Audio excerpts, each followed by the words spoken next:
No, everyone's all good, and we can hear you very loud. Okay, So all right. awesome. Then what I'm going to talk about then is the power of love.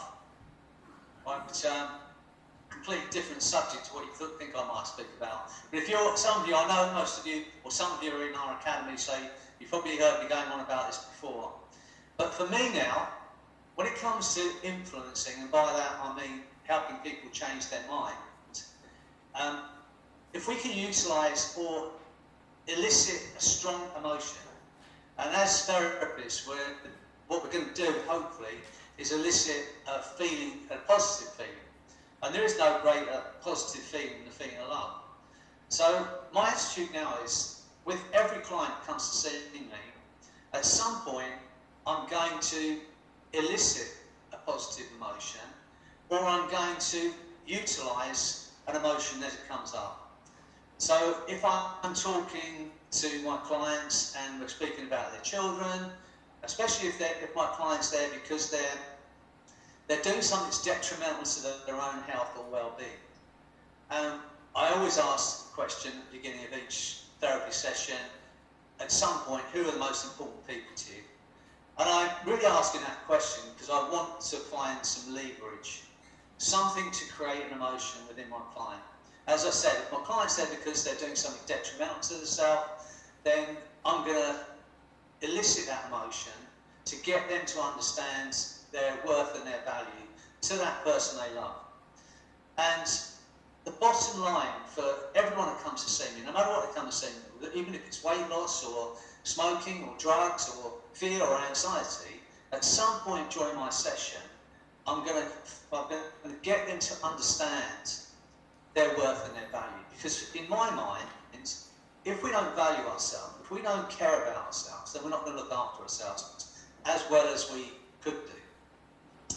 And you'll know, because you're dealing with people all the time, so many people, and I'm going to say women, because it's been my experience, it's more so with women than men, but so many women, they spend their lives looking after their man, making sure their kids are all right, that at some point along the way, they kind of drop out the equation. They forget about their own health, they forget about their own happiness, they forget about their own kind of goals they had when they were kids, teenagers, and they get to 40, 50, and their kids have grown up, and they find that they've gotten some weight, or they haven't really looked after themselves the way they can. So my goal in every therapy session, whether it's man or woman, is to get that person to understand their real worth and their real value. And by that I mean their worth and their value that goes beyond the car they drive, the house they live in, the clothes they wear. And it's the same when we deal with our kids, really.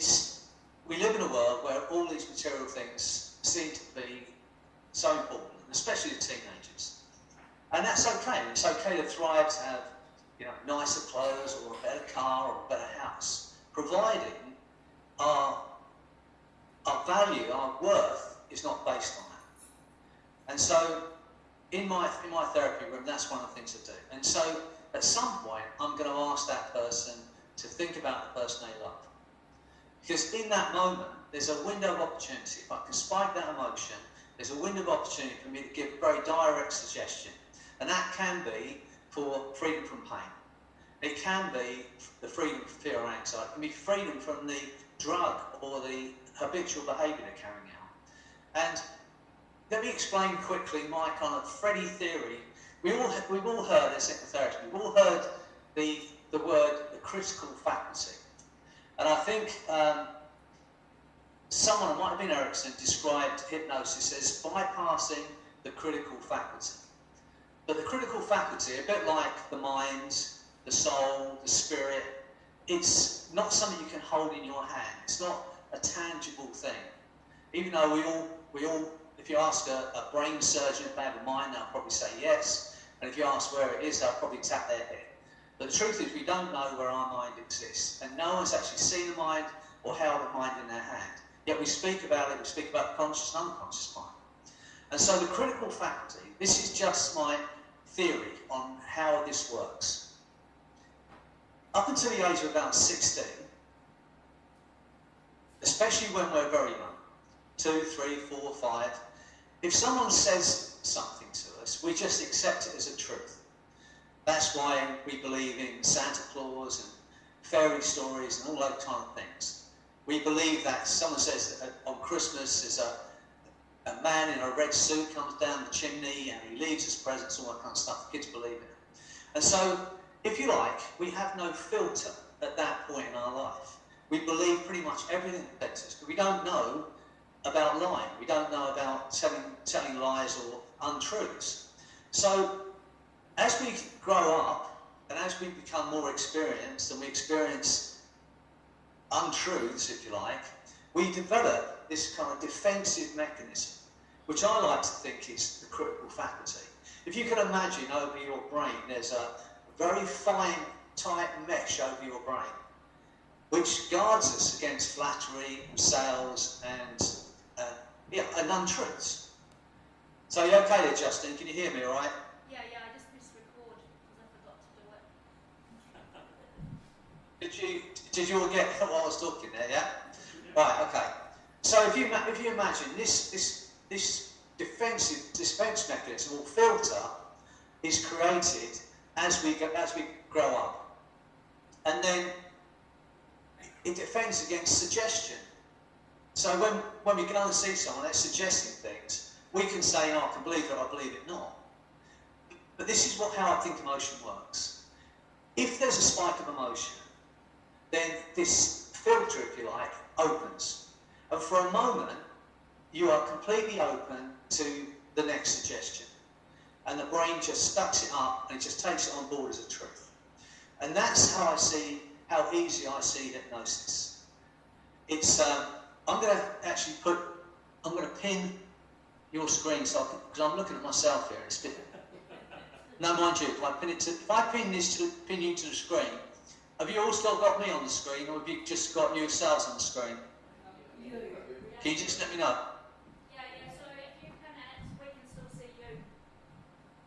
Is it me on the screen or everyone else now? It is you on the screen.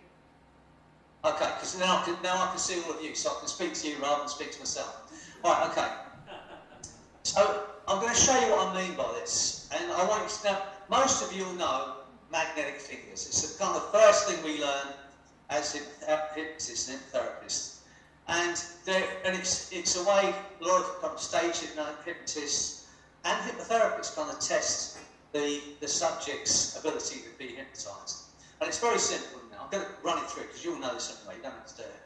So we would say, clasp your hands together, pull your fingers an inch apart, look at the gap between those fingers, imagine they're magnets, and in a moment they're going to touch. Right, so who's the lady in the black dress in the front row there, or a black blouse? With the red, is it got a red belt, or I'm looking at this lady? Yeah, that's it, yeah. Right. So, are you a hypnotist at the moment, hypnotherapist? Yes. Okay, good. Do you use magnetic fingers in your work? Have you experienced magnetic fingers in your work? Yeah, alright, okay. So look, the magnetic fingers, is, as you were saying, I'm only speaking to you because you were going through it. So you look at the gap, you might as well all do this. Let's all do it together. Come on, let's join it as a group. Place your hands out in front of you, clasp your hands together, pull your hands up where you can see them, squeeze your palms together. And at the same time as squeezing your palms together, pull your index fingers an inch apart. Look at the gap between those fingers and imagine they're magnets. In a moment they will touch, and when they touch you can allow your eyes to close. That's right, as they touch, allow your eyes to close. Alright, that proves to me that you can concentrate and use your imagination. Let your hands drift down, open your eyes, and your hands come unstuck, okay? But so that is what a lot of hypnotists use to select their people for the stage. And it's for most people, they don't know how this works. It can be, well, a kind of wow moment. But the truth is, this works on physiology. Get the teeth in properly. So this works on physiology. After a while, attendance time, the fingers pull together. So that's magnetic fingers, and it's kind of a playground trick, if you like. Kids could do that in the playground. But if you want to push this to the next level, and we're going to do that now, I'm going to just introduce one thing into this, and you'll see what I mean by the power of emotion. So I want you all to do this again for me, and get into it with me. Place your hands out in front of you, clasp your hands together, Pull your hands up, you can see them, and squeeze your palms tightly together. At the same time as squeezing your palms together, pull your index fingers an inch apart. Now look at the gap between those fingers, and as you listen to my voice and look at that gap, those fingers are going to start to move together, and in a moment they will touch, and when they touch, your eyes will close. Get ready. That's right, when they touch, close your eyes.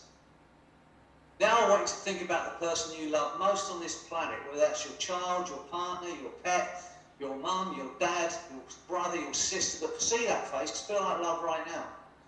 See those smiles, feel that love, and as you feel that love, those hands are locking tighter and tighter together. They are super glued, they are bolted together, they are stuck.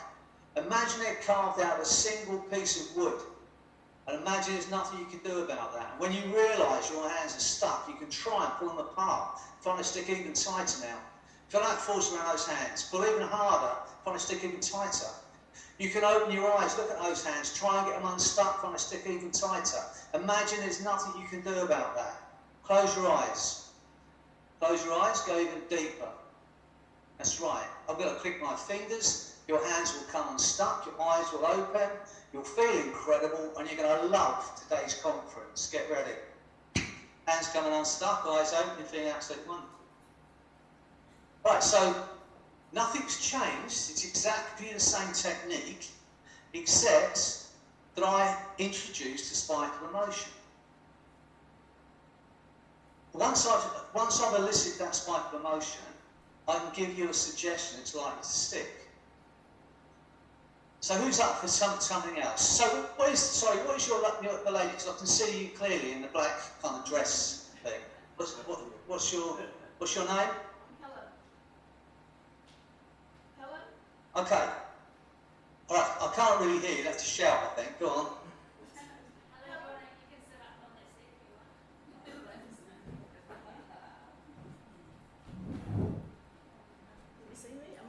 All right, that's great. That's great. Be able to see you there. All right, what's your name? Helen?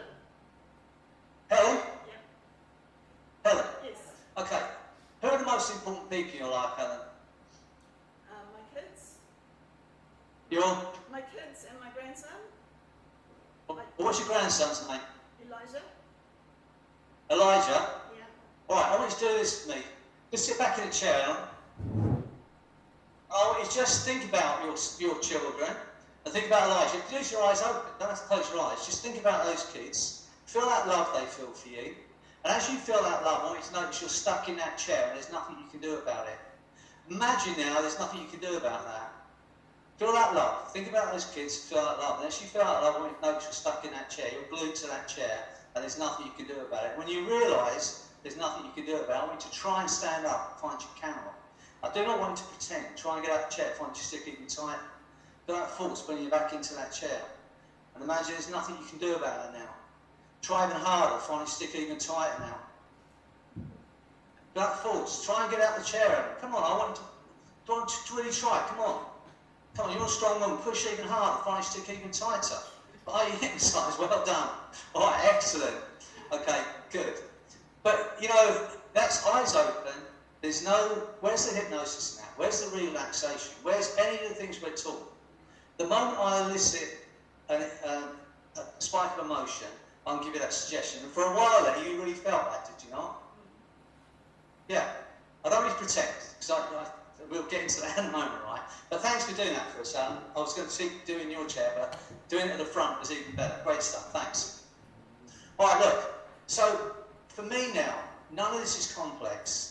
At some point in your therapy room, you are going to elicit an emotion. You need to be ready with a very, very direct suggestion. So let's say someone's there for losing weight, and you spike that emotion. And if you ask your client to imagine themselves at the weight that they want to be, and get them to step into that body, feel what that feels like, feel how great that feels, that's a big enough change of emotion for you to give a very direct suggestion, which would be, from today, the need to snack, comfort, eat, boredom, eat to come from your body and your mind. It has to be kind of within those few seconds. That doesn't have to be a paragraph. But be very direct. If there's someone there for smoking and you see their lip go when you're talking about their kids, say this is the last time the need for a cigarette will bother you. And whatever it it is. This is the last time you'll experience that fear and anxiety. You're very direct with your suggestions at that point. Now, you can elicit it, or you can wait until that happens. And the joy of this is, you don't have to be in the therapy room to help people. Because when you're speaking to your friends, and they're talking about their problems, and you see an emotion rise in them, you can be very direct at that point. Say, from today, it's the last time it's ever going to affect you. It goes straight past any resistance and just goes in as a command, okay? So, I'm going to, Justine, if you could just let me know time, give me a 5 minutes or a 10 minutes, all right? I don't want to run over time, because otherwise, I will keep speaking otherwise, and I'll be here all day. You'll say time. Is that 10 minutes, 5 minutes? This is 10 minutes. 10 minutes, great, okay. Right, I'll look out for it. Okay, so, as most of you will know, I created or developed the arrow technique, and I know a few of you are using it and using it to great use. But off the arrow technique came another technique, which my son Anthony calls the snap, but which I call TPM, Total Perception Management. The ability to have complete control of your emotions. Now, when I first broached the idea that I could create this, people on Facebook said, well, yeah, but if you can just switch off your emotions, surely that makes us less human. It's feeling that makes us human. And I thought about it for a while. For me, being able to control your emotions makes you a more advanced human being, not a lesser human being. In the history of mankind, unless you're kind of a brain surgeon or someone, maybe there are some surgeons in the room, but surgeons are a kind of special breed. They can work on somebody, a human being, and not even think of them as a human being. They have to cut that emotion out for them to focus. For you and I, if you're not a surgeon, sticking a scalpel in someone or putting a saw in someone's skull or a drill in someone's skull, that would be completely against everything we feel. So those people have to be able to switch off that emotion. So they kind of instinctively know how to do that, or they learn it. But apart from those kind of people, the rest of humankind are slaves to our emotions. And I believe that's been since the beginning of the history of mankind. And the problem with that is, we just accept it. I'm angry, someone's broken my rules, I'm angry, and I have a right to be angry. And I'm going to indulge myself in that feeling of anger. And I'm going to take it out on the people closest to me. We indulge ourselves because we feel we have a right, even though that emotion is detrimental to us and detrimental to people around us. I feel jealous. My partner's been 2 hours late home. What are they doing? I feel jealous. I have a right to be jealous because they're not home. And then we indulge ourselves in that emotion, even though it's detrimental to us and our partner. So we tend to just accept, I'm feeling this way, I'm hurt, I'm sad, and I have a right to feel like it, and I'm going to indulge myself in it. But in those situations, when we're emotional, we are not functioning optimally. Most of the big decisions you've made about your life are being made in an emotional state. And when we're emotional, we are not functioning optimally. I used to coach boxing for a few years, and I used to say to my guys before they got into the ring, I say that the worst thing that can happen when you get in that ring is you're going to get angry. And your opponent's going to try and make you angry. They're going to call your mother names, they're going to call your partner names, they're going to call you names, they're going to try and wind you up, they're going to try and make you angry. Because when you're angry, you are not functioning optimally. So for me, once we have understanding, we can control that emotion. We can go to what I call neutral. And in neutral, that's not I don't care about anything. That's just a neutral space of emotion. You can make the right decisions. you can take the right actions, you can get the right outcome. In the last few weeks, and I'm talking about the last few weeks, 4 or 5 weeks, I've come up with this new thing, which you might be the first people that I'm talking to apart from the academy. And it's called what I call the blink and delete technique. So this is how it works. When we come up against a block, the one, you know, our brain's saying, I can't do this, I can't do that, I'll never achieve this. When we come up against a block of any kind, or any kind of emotion that rises automatically, we just ask this question: when did I make that decision? How old was I? Where was I? Who was I with? And was it even my decision? And I'm going to tell you this now, because you're going to try it, I know you are. The moment you ask the question, you will instantly go to where you made the decision. But you have to understand that you've evolved. You are not the same person you were a week ago, and you are definitely not the same person you were 10 years ago or 20 years ago.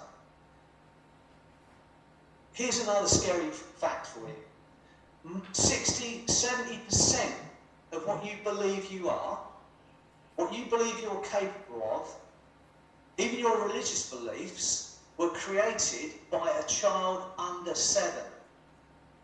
Just think about that. That's a scary thought, because you would not have a 5-year-old making a lifelong decision about what you can or cannot achieve. And yet most of our beliefs about ourselves were created before we were 7 years old. So when you ask that question, when did I make that decision? Do not be surprised if you go back to when you were 4 or 5 or 6. But the decision may have been made at 23. But even from then, you have evolved. So this is what you do. The moment you come up, oh, I can't do this, or I'll never achieve that, or this is scary, even though you know it's an irrational thought, you just ask the question: when did I make that decision? You'll immediately go there. And then what happens next is this. And you ask this question: is that decision any longer viable now that I've evolved? Or is it an obsolete decision? And then this is what you do, because the answer will probably come back: yes, it's obsolete, it's no longer viable. What you do is this: you blink twice. It seems a bit weird, but you blink twice, you delete that decision. And then you're going to go to neutral, which I'm going to teach you all how to do in a moment. You can bring yourself to a neutral emotion, and then you're going to make a new decision. From neutral. And it'll be the right decision, you better take the right action, and you better get the right outcome. There are hundreds or thousands of decisions you've made throughout your life that are no longer viable, now that you've evolved. If you like, most of us are functioning on software that's 30, 40 years old. You would not have a computer that's running on 40-year-old software, because everything's upgraded, everything's moved on, and you have. So, I'll go over this again. It's very, very quick. Someone said, write a book. I said, no, because I can explain it in 5 minutes. The blink and delete, you're the first people who are going to teach this to, other than the academy. You ask the question: when did I make that decision? How old was I? Where was I? Who was I with? And was it even my decision? Because I'm going to tell you now, most of those beliefs that you have about yourself was someone else's opinion about you. That's all it ever was. You didn't have that opinion of yourself when you were 9 months old or a year old. All you wanted to be was loved and enjoy life. But someone else's opinion about you're academic or you're not academic, you're a sporty person or you're not a sporty person, you're very bright or you're not very bright. They were opinions that were placed on you. And once you ask that question, was it even my decision? If the answer comes back, no, this is no longer viable, now I've evolved, you blink twice, delete it. And then you're going to go to neutral, which I'm going to show you how to do in a moment. And then you make a new decision, okay? And you can change your life like this. And you can change your client's life by teaching them how to do it. So here's how we get to neutral emotion. Hands up if you've run the arrow technique.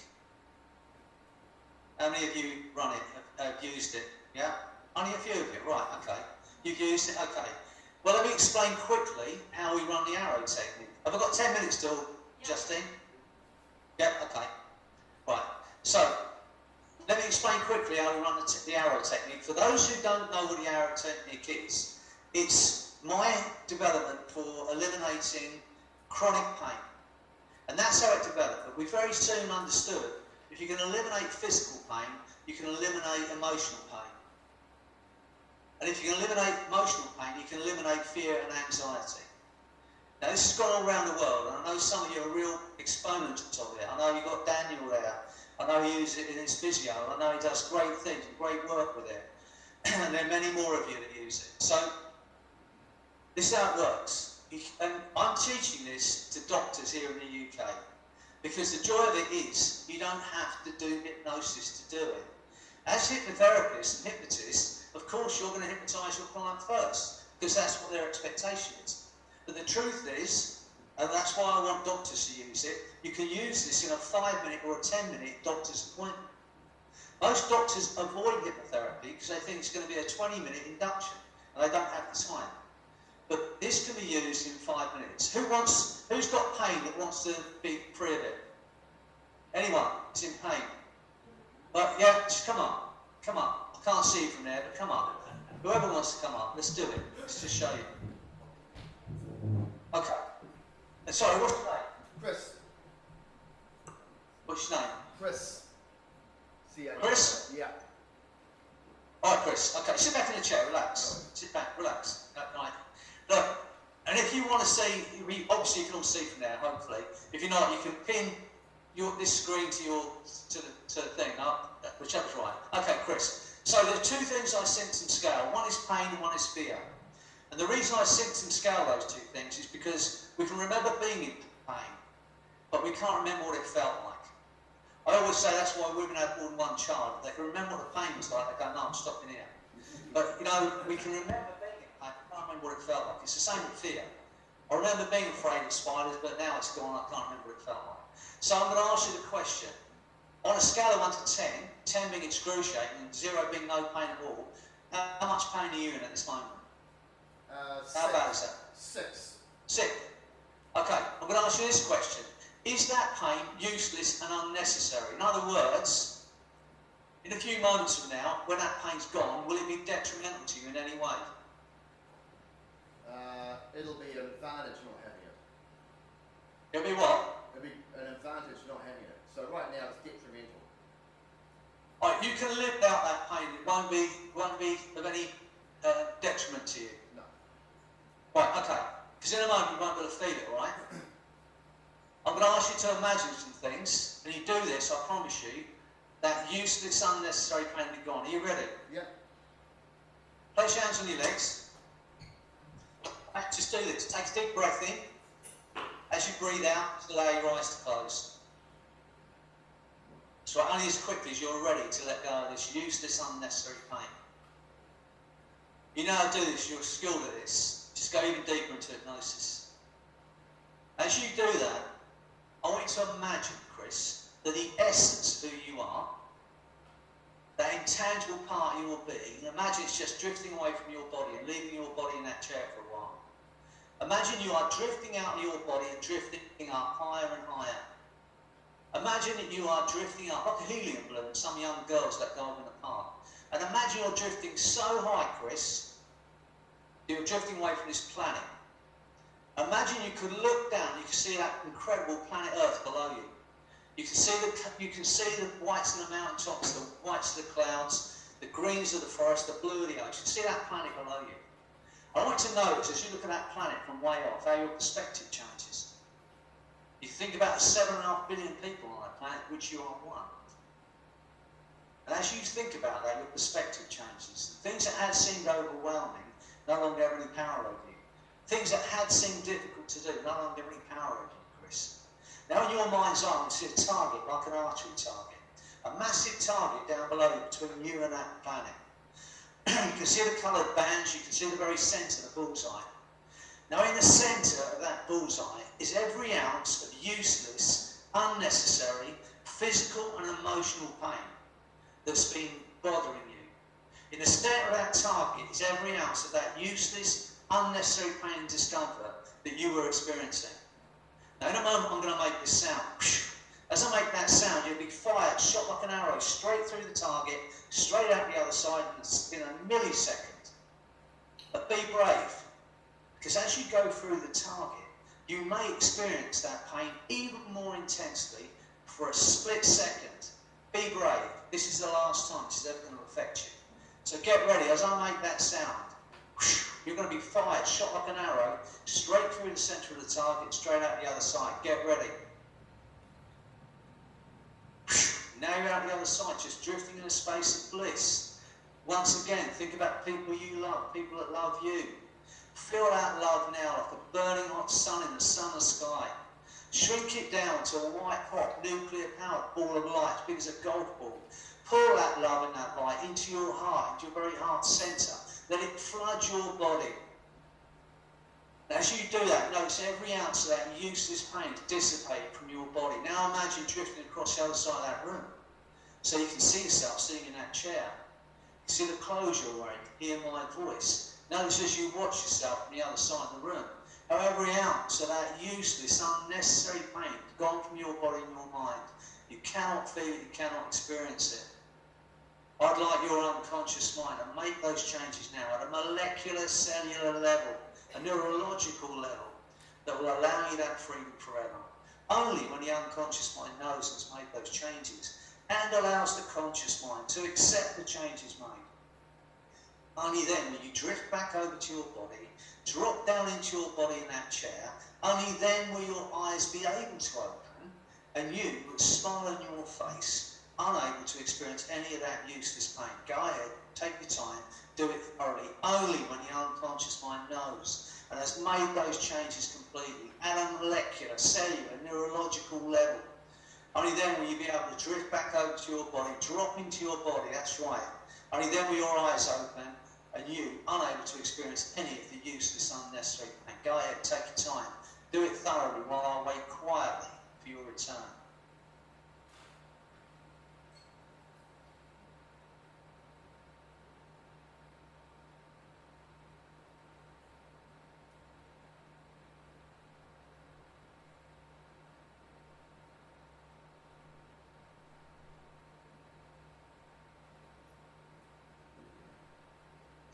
Alright, look at me, Chris. Where's the pain gone now? Try and feel it as much as you can. It was on the wrist. On a scale of 1 to 10, where's the pain gone now? It's about a 2. 2? Yeah. Right, is it an injury then? Yeah. Okay. Well, Helen, you went through that. Where's your pain gone now? It's gone. Right, okay. This is the way it works. I don't know how long ago you injured your wrist, but even though we say at times this pain's useless and unnecessary, for it to go from a 6 to a 2 is great. And I don't know, it'll be 5 minutes or 10 minutes from now when you suddenly realise that pain's gone completely and you're free of it. But I hope you enjoyed the experience, and that is the arrow technique, okay? And when that happens, Chris, in a moment, and you're sitting there and you realise that pain's gone, stand up, give me a wave, that'd be great. I was going to say, shout out, Freddy, I love you, but I better not do that. So, anyway, thanks for coming up, Chris, and doing that, alright? So, anyway, you can take your seat back. All right, thanks, mate. Right, okay, great. Enjoy the freedom. So, the thing is, that is the arrow technique, and we incorporate the arrow technique into this TPM, Total Perception Management, or the SNAP, as my son calls it. So we're going to run this as a group with you, okay? We're going to run it as a group. You might as well experience it. I know you're going to learn it anyway, and I know Justine's recording this, so if you want to watch it again, you can. So I'm going to run it with you as a group so you can experience it, and then we're going to break it down to show you how this works, okay? So if you're all ready, you don't have to take part, but if you want to, you can experience it. Place your feet on the floor. And what we're going to do here is we're going to install the ability to go to neutral emotion. In a state of neutral where you can make the right decisions, take the right actions, get the right outcome for yourself. So once again, do this. Take a breath in As you breathe out, close your eyes. That's right. And I want you all to have this experience now. I want you to imagine drifting up out of your body.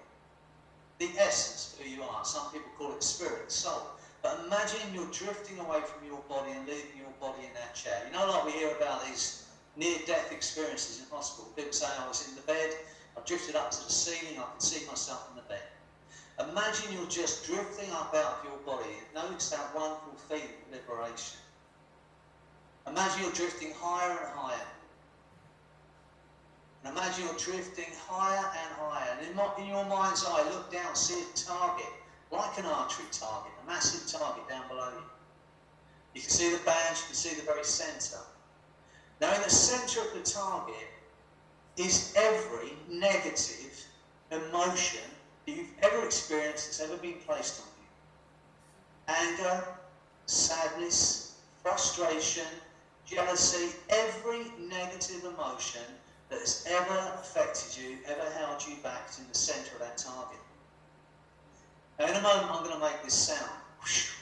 As I make that sound, you are going to be fired, shot like an arrow, straight through the centre of the target and straight out the other side into a space of bliss in a millisecond.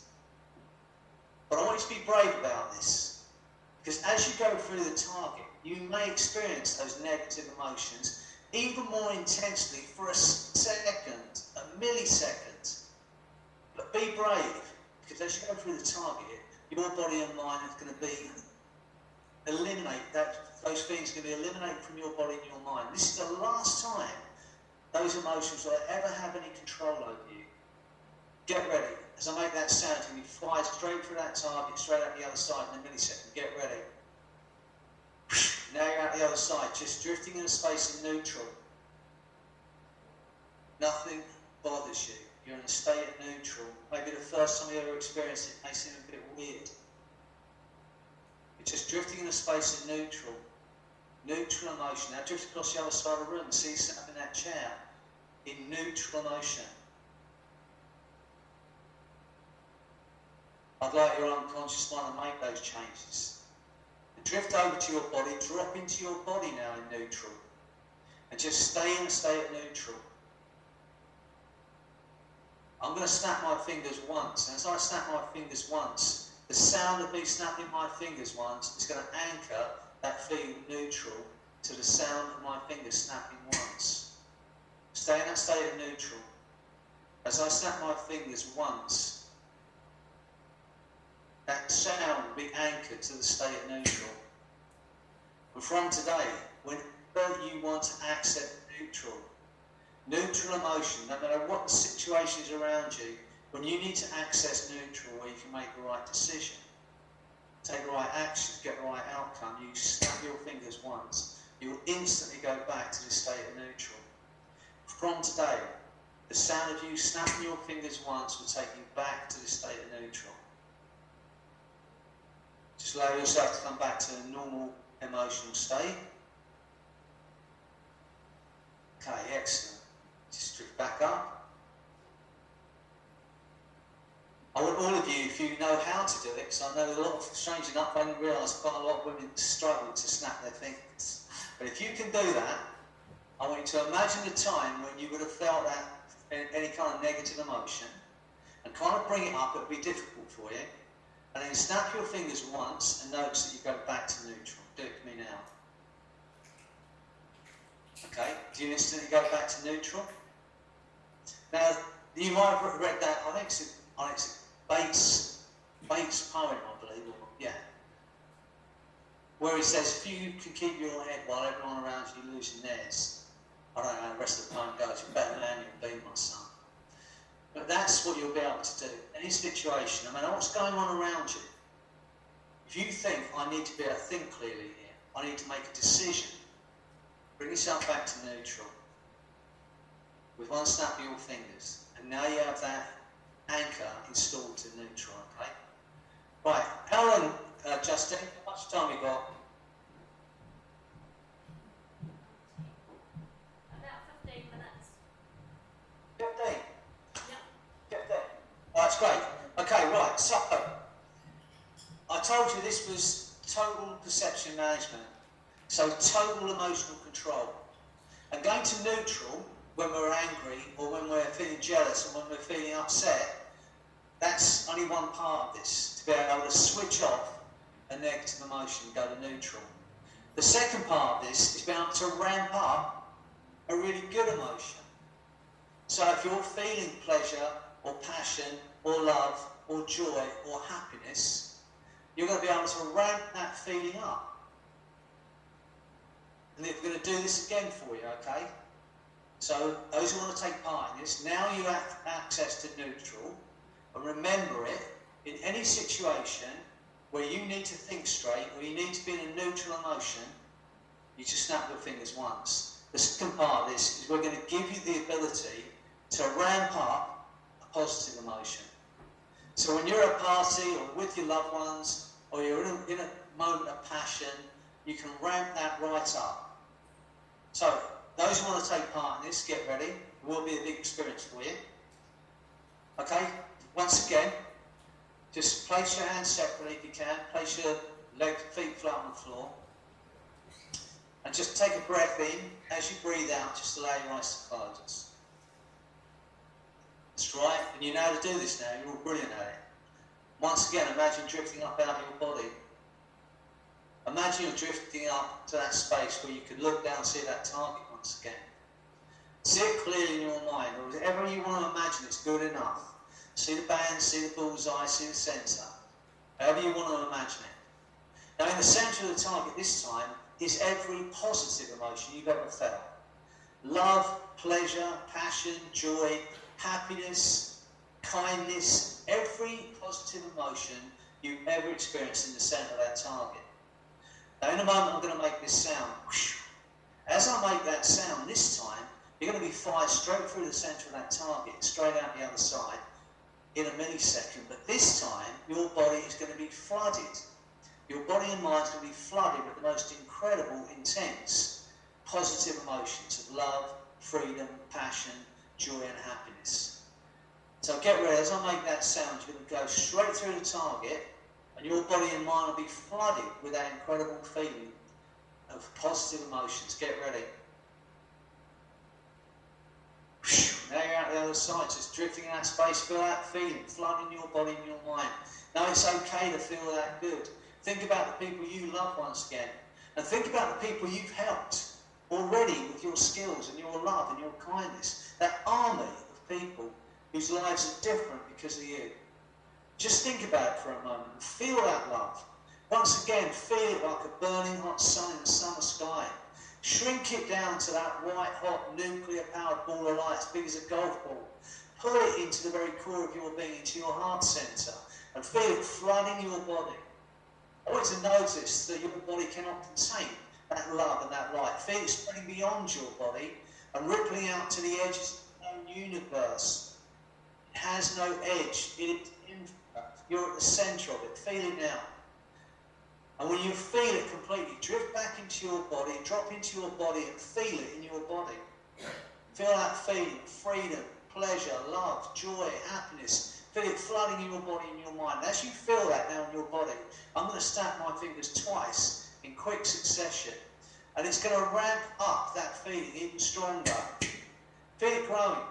It's getting stronger and stronger now. Total joy, total happiness, total pleasure.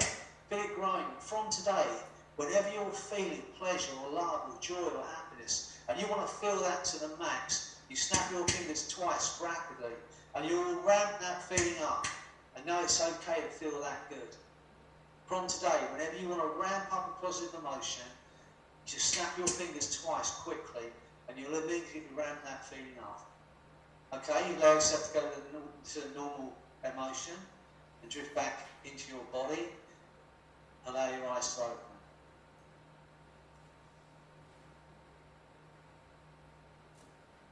Okay, excellent. As my son says, keep the change. Right, look, I've got a few more minutes, so if anyone's got any questions, you can, I'm not just selling my book, but you can find these techniques in my book, and it's out as an audio book, so you can listen to it. If you're like me, you know, you don't have time to read, you can experience these things. TPM, the arrow techniques in there, and a load more stuff. So, has anyone got any questions about that? Because you're all capable of doing it. It's not a difficult technique, but it's probably the most powerful technique. Well, definitely the most powerful thing that I've developed. And for me, I think this TPM, it's a big thing to say, is the evolution of mankind. Because up until now, from the history of mankind, we have been slaves to our emotions. Once we have complete control of our emotions, we can make the right decisions for ourselves. We don't have to be slaves anymore. We don't have to say, well, I'm angry and that's it. I'm miserable and that's it. We no longer have to suffer. We can go to neutral. And then you can make another decision. So those two things, blink and delete, it's a very simple technique. If you come against a block or a negative voice in your mind that says you can't do something, ask the question, when did I make that decision? How old was I? Where was I? Who was I with? Was it even my decision? Look at it again. If it's no longer viable, blink twice, delete it, and then bring yourself to neutral emotion and make a new decision from neutral. And from neutral, you can make the right decision. You can take the right action. You can get the right outcome for yourself. Okay, so any kind of questions? Anything else you want me to talk about? I'm happy to talk about anything. Yes? What about when the client cannot see pictures? Can you relay that question to me? Yeah. So what she asked was, what about if the people can't see pictures or images? Say again, Justin. So what she asked was, what about if people can't see the images or the pictures? Well, we've run this thousands of times, and I never check in. If people can't, most people, but that's why I said at the very beginning, no matter how you imagine it, it's perfectly okay. Because if you don't, when you're describing something like a target, you have to be what we call artfully vague. We don't want to be saying, see the green and yellow bands, because that's not really what they're seeing. But see a target like an archery target. And see the sensor. People tend to just do it, even if they're not. I'm a very bad visualizer. I am, and it's taken me a long time to be even better at it. But I'm like that. But they don't have to see this in Technicolor for them to get the experience. All that matters to our clients, and some of you have been in that position here today, thinking I'm not really visualising this very well, but it's the outcome that people want. The question is, where's the pain gone now? If the pain's reduced or it's gone, then you can say, look, it doesn't matter how you visualise it. It doesn't matter if you did visualise it. All that matters for you is the pain's gone. But it is something we're going to address because a lot of people ask that question, and it's a good question.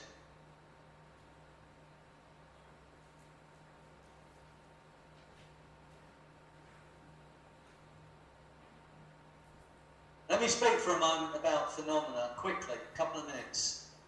I'm talking about using these techniques. Here's another one for you, alright, just show you. I think some of you will love this. It's what I call the Jacquin arm motion induction. All of you can have a go at this. Right, so I want you to do this for me. All of you, just put your right arm out in front of you, unless it's hurting you, but put your right arm out in front of you, just shoulder height.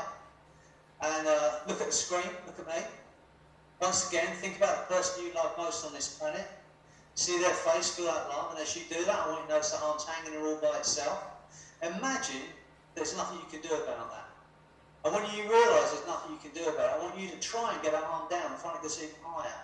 And I do not mean to pretend, I want you to push even harder in front of this even higher. Put some effort in. Try and get that arm down in front of this even higher. Do not pretend. Push even harder. Are you hypnotised? Are you in a trance? Why can't you get your arm down? Push even harder. Is that even your arm? Try and get it down in front of this even higher. Are you hypnotised? Are you in a trance? Why can't you get your arm down? I'm going to click my fingers and your arm will drift down. You'll feel incredible. You're going to enjoy this conference more than you've ever enjoyed any other conference. And you're going to feel great, right? And you'll realise the power of your mind. That's right. Right, it's very, very strange. And when I have a weight loss client and I say, you thought that was your hand going out for the cake? You thought that was your hand picking up it? Now you realise there's much more going on than that, right? And the only reason we don't use phenomena in hypnosis, the only reason, is because of the fear of failure. What if everyone in the room went, how am I going to feel about that? That's about me. It's not about anything else. The only thing that will stop you is the fear of failure. People ask me, what's the biggest phobia? Is it spiders? Is it needles? No, it's the fear of failure.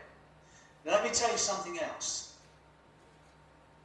I try and look after my body, and I read this book by Tim Ferriss called The 4-Hour Body. It's a great book if you're interested in getting physically toned.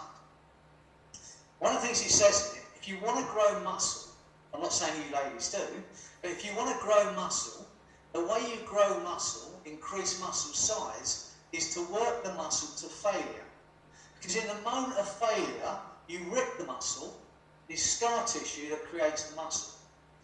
And so when I read that, I thought that's a great analogy for us as human beings. If we want to grow, as hypnotherapists, if you want to grow as a person, you have to work that to failure. In fact, most of us are afraid of failure. I want you to think of it differently. I want you to actively seek out failure. I want you to make it your friend. Because it's in a moment of failure you are going to grow. Someone said the other day, I thought it was a great saying, they said, nothing grows in a comfort zone except complacency. And it's true. It's easy and it's scary to push yourself beyond it. But once you're past the fear of failure and you actively look for it, look on it as your friend, your life will change and your career will change and your business will change. And you'll have more fun. I know someone I read in the kind of menu, whatever it is, itinerary for today, someone's going to show you how to use hypnophenomena to increase your business, increase your effectiveness. And you've had a little experience of it here. But if you do that at a party, you're out, someone says, what do you do for a living? You say, I'm a hypnotherapist. They say, can you hypnotise me? Say, yes. Can I borrow that arm? You pull their arm up to here, you look them in the eyes and say, who are the most important people in your life? Who do you love most? And the moment you see that look on their face, you just let go of their arm and it's hanging there all by itself. You create catalepsy and then you point it out and say, look at that hand. Imagine there's nothing you can do about it. When you realise there's nothing you can do about it, try and get it down. And they go into this state. And for us as hypnotherapists, it's a way of increasing people's understanding of what hypnosis is. And it's not sleep and it's not deep relaxation. You've just been hypnotised with your eyes open and you weren't relaxed and I wasn't going deeper and deeper into it. So, I hope you've enjoyed this. I think I'm kind of running out of time, but I hope you enjoyed it. Thanks, Justine, for inviting me. It's great to see you all. I was hoping to be there last September because of COVID, we couldn't make it. But hopefully, Next year. the next kind of live one you do, when is it? Next year. Oh, whenever you want to.